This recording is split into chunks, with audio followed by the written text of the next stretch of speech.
Buenos días, estamos en la 101.9 Radio UNAP FM y hoy día tenemos a una invitada muy especial, a la doctora Antonia Santos, académica, investigadora y cientista política de la Universidad de Arturo Prat. Buenos días, Antonia. Hola, buenos días. Antonia, hace una semana estuviste acá y el panorama ha cambiado bastante. ¿Cómo hoy se ve los anuncios del presidente, este acuerdo por la paz, este acuerdo para una nueva constitución y este deseo de impulsar la justicia, este acuerdo por la justicia que él indicó? Sí, bueno, yo creo que lo que ha pasado, porque lleva hace casi un mes, ¿no? Se cumple un mes de esta explosión, podríamos decir, de esta explosión de las demandas sociales. Yo creo que el presidente lo que ha hecho es anunciar los mínimos posibles sobre los que se tienen que sentar las bases para empezar a conversar, ¿no? Evidentemente, cuando hay violencia es porque el diálogo no es posible. Cuando podemos conversar, cuando nos reconocemos los unos a los otros, cuando nos miramos incluso, no tenemos que optar por el recurso de la violencia. Y yo creo que es posible levantar las demandas y apaciguar estos niveles de violencia, ¿no?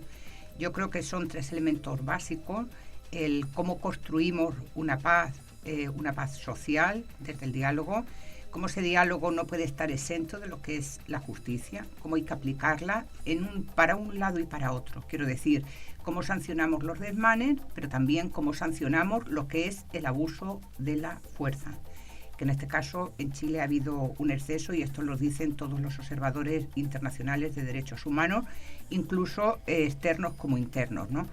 Y luego yo creo que es también importante el que se hayan abierto a la discusión de cómo impulsar la revisión de la Constitución y la elaboración de un nuevo ordenamiento del Estado y de la convivencia social y política, ¿no?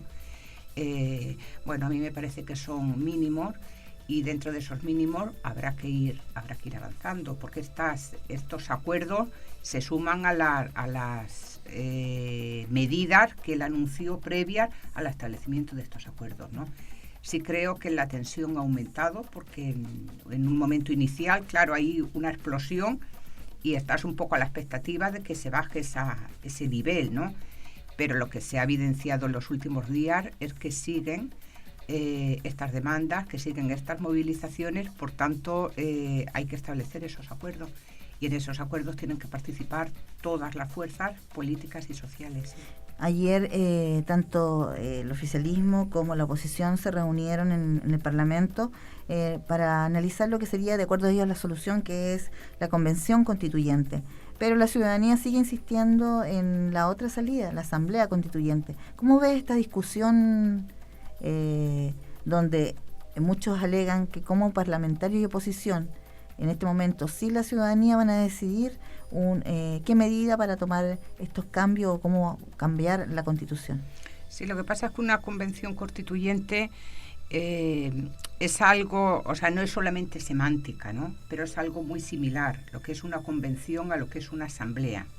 Cuando nosotros hablamos de asamblea constituyente, es una conformación de un grupo de personas, en este caso, de lo que es como un congreso, podríamos decir, elegido por la ciudadanía, que está abocada a la redacción de un texto constitucional. Y lo que es la convención es dejar una cuota, por así decirlo, para la representación política.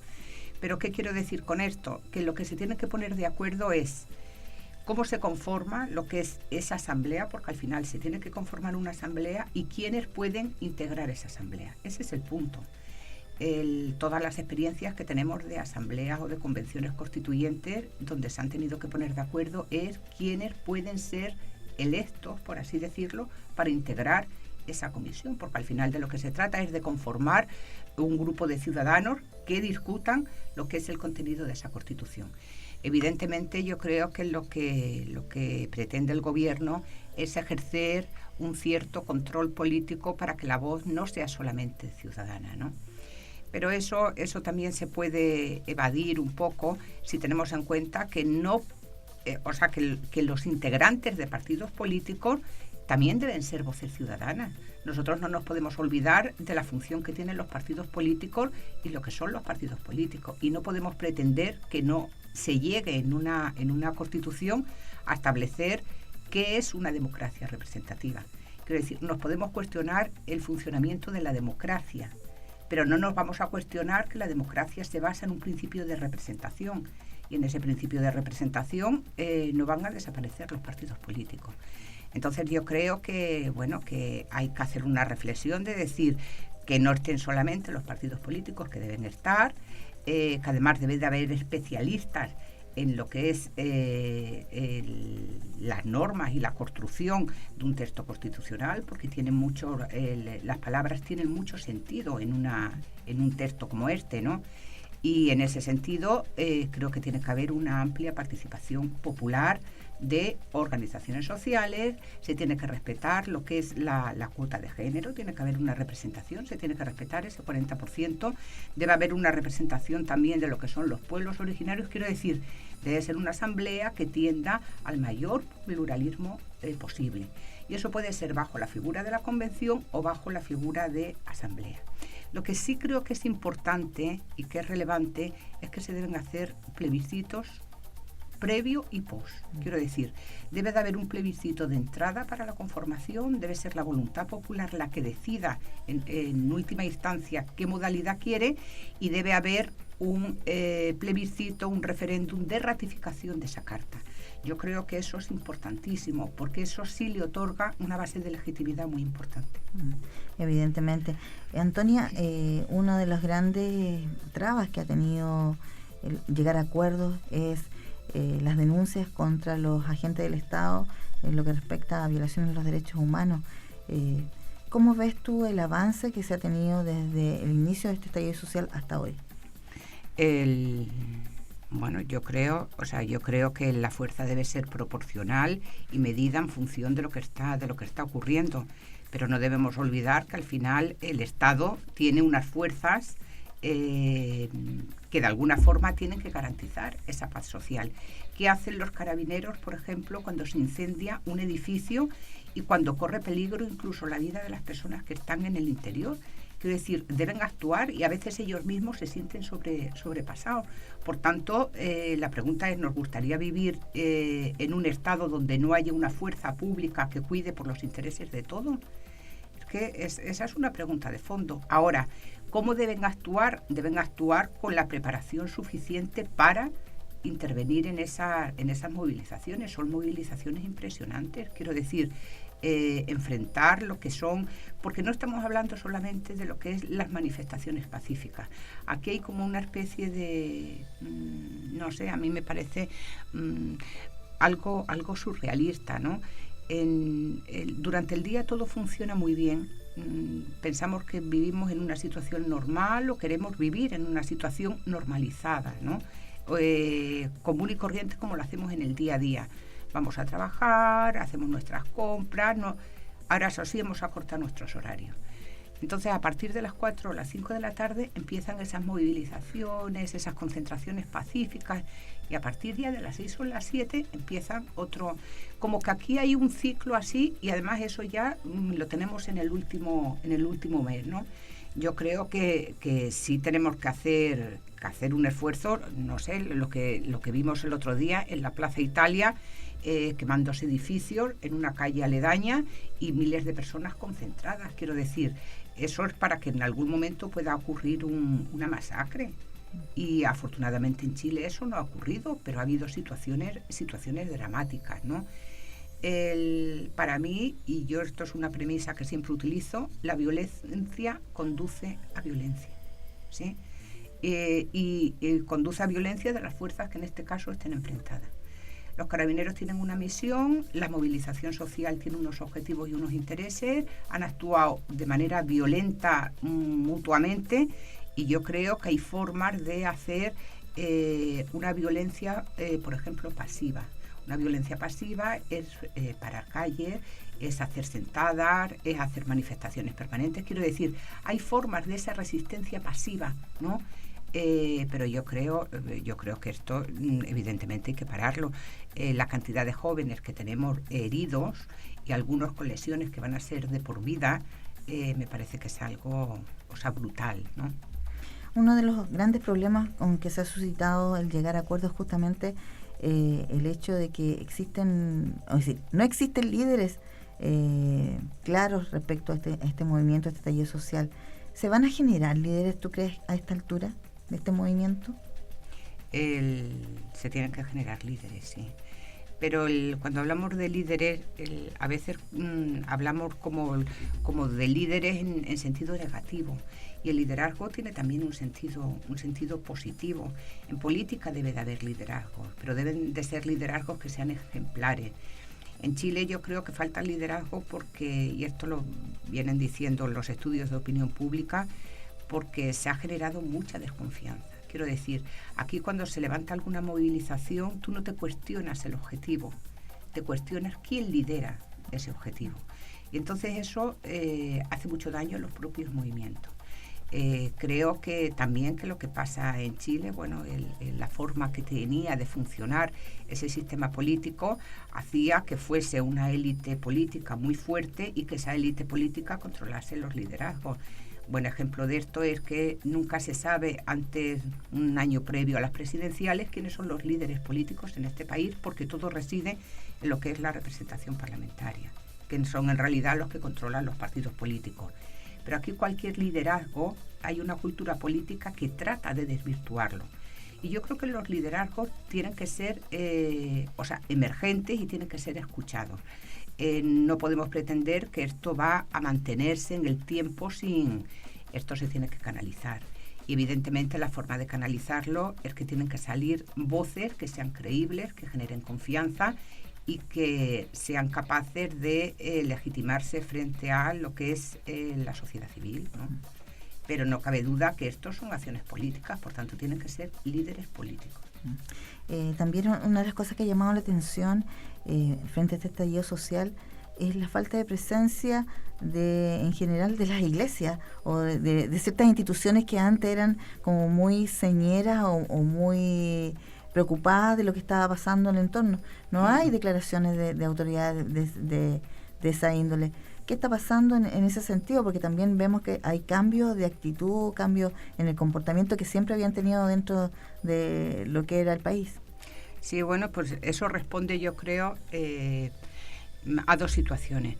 Por un lado, a la situación particular de Chile, todo el desgaste que ha supuesto los escándalos por corrupción, los escándalos por un deterioro ético muy grande.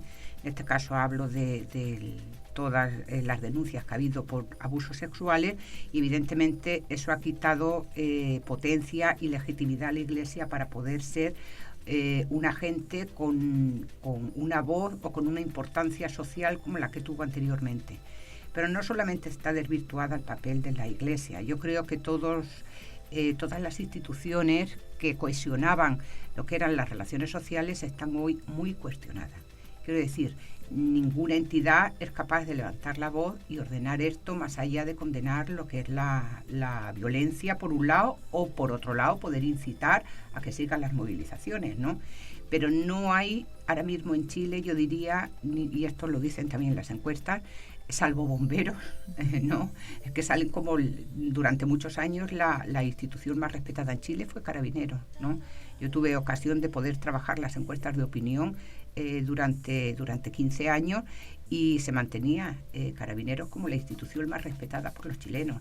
Eso se fue a pique cuando se supo la corrupción interna que afectaba a Carabineros, ¿no? Y ahí perdió la confianza de la ciudadanía. Entonces son pocas aquellas agencias sociales, podríamos decir, que tienen una voz para esto.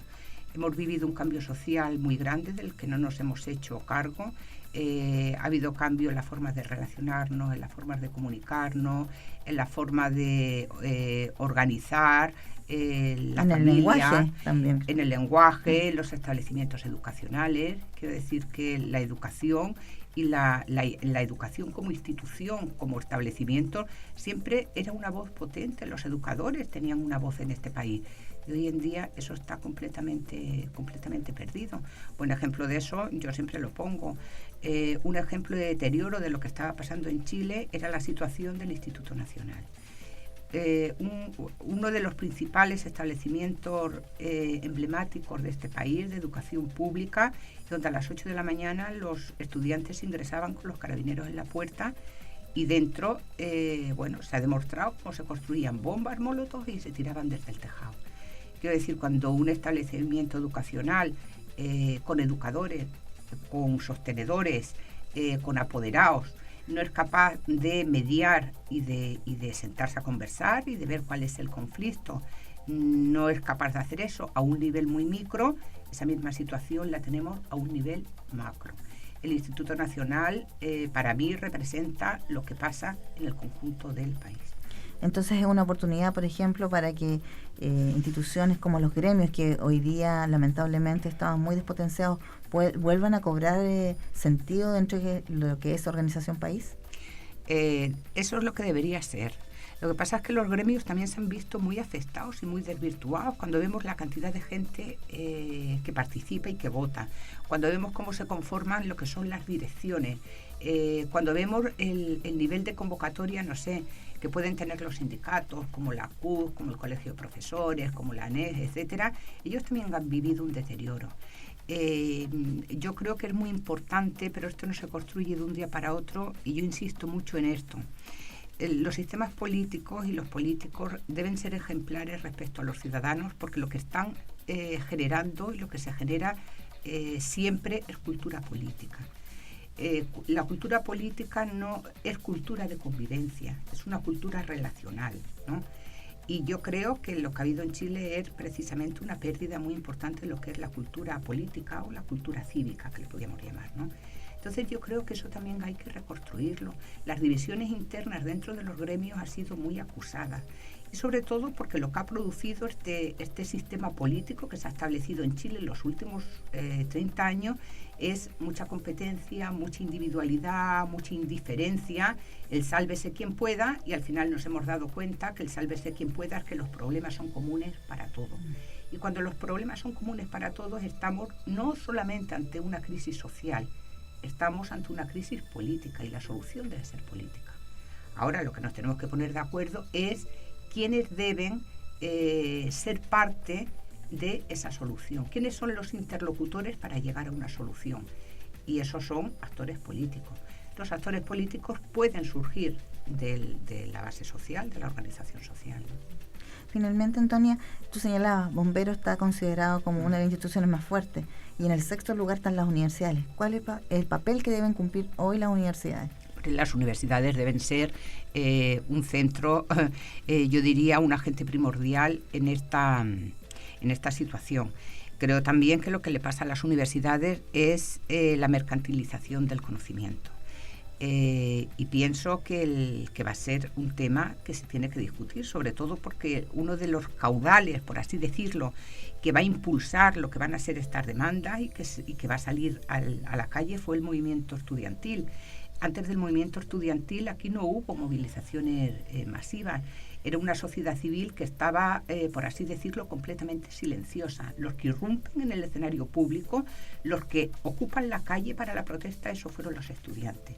Y fundamentalmente fueron los estudiantes universitarios y también los secundarios, pero con un aporte, yo diría, más político, lo que fueron esos dirigentes estudiantiles que hoy en día los tenemos en el Congreso, ¿no?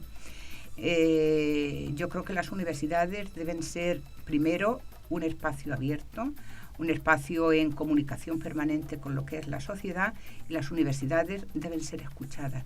Muchos de los trabajos que ha salido de las universidades hacía mención precisamente a esta situación, y no ha habido una relación suficiente entre lo que es esa comunidad social, esa comunidad política y esa comunidad del conocimiento. ¿sí?